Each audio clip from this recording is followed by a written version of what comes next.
everybody. Zachary Levi here in the heart of London's famous West End. Behind me is BAFTA, the British Academy for Film and Television Arts. Why are we here? Excellent question. For starters, Tomb Raider, the series, has garnered a lot of love and accolade from BAFTA over the years. Some of the key players on Crystal's dev team are BAFTA LA members. And to top it all off, legendary video game composer Jason Graves is a BAFTA winner. We're going to catch up with him in just a bit, but first, a little trip to Raleigh, North Carolina, where we go behind the scenes at Jason's recording studio. These are the final hours of Tomb Raider.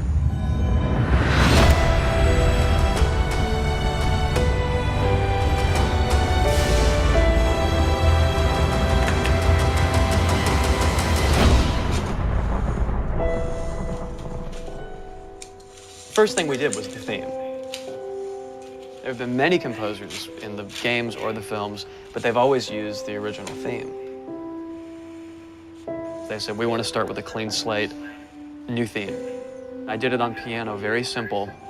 I was really scared just to send it because I'm like, I don't know, I think this really works, I think I like it. We ended up taking that exact theme. The first demo I sent was on the first trailer. That exact same arrangement.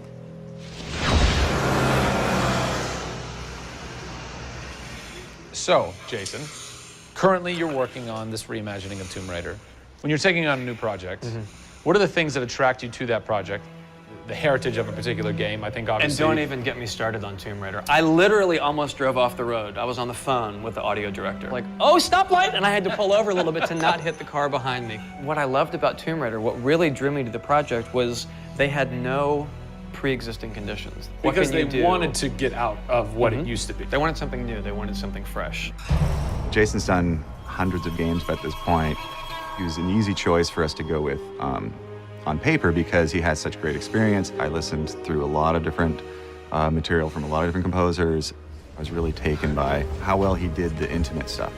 The textures and the real, intimate and vulnerable bits that we needed to highlight in the game were a great match for us. What is square one for you when you start wrapping your head around it going, this is where I feel like this world is going to exist? Main theme, call me old-fashioned.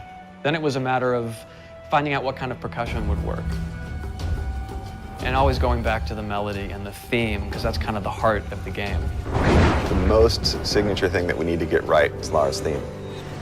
One of our big goals was that it can be used in any emotional context. What does it sound like? High action.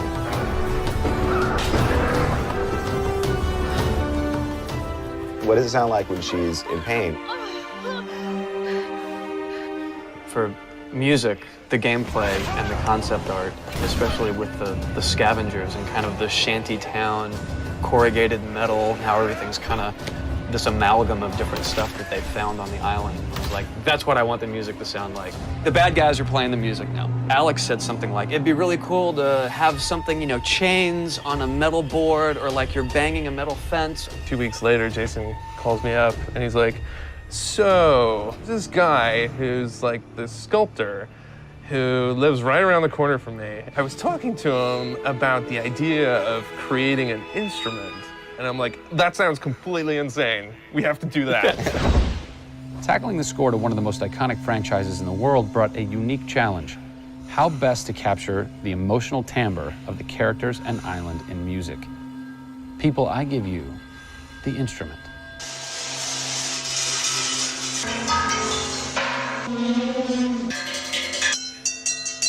The instrument. I was going to let Matt determine the aesthetics. I was really only concerned about the sounds that the sculpture was going to make. Matt built this, which looks pretty much exactly like Laura's original homemade bow in the game. There's different timbres based on different materials, metal, glass. It's a direct line from the plot, the characters, the story, the environment, straight to the sculpture.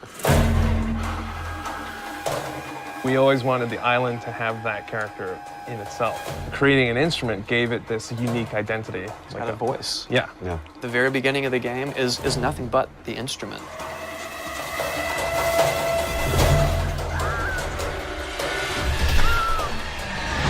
Who do you look at in video games or in film that you go, what they've done has shaped who I am and what I do for a living? They're all dead, unfortunately. What? Yeah, I know. It's classical composers. All classical? Yeah, I'm kind of going directly back to the source. Yeah. Prokofiev's, Tchaikovsky. Even for some of the scary stuff, you've got Penderecki, who's a Polish composer. Actually, he's still alive. It kind of goes back to ballets or opera, which is kind of the precursor to film and video games. You know, they were telling a story. Yeah. That's what I love about that music. It tells a story. Even if you don't know the plot, you can listen to it. And film music's the same way. It's tough with games to do things that are subtle. You want to make Lara relatable, make her realistic. Another one. She went down over there. Tell her story from the beginning and show how she became the superhero she becomes. One of the first things that I ask any developer is the emotion. Because to me, that's the biggest thing that music can do in a tenth of a second. The music just, it nails the emotion. Wow, that was amazing, huh? I personally don't think I've ever sounded so good in an interview before. Although Jason, Jack, and Alex are audio savants, so that would make perfect sense.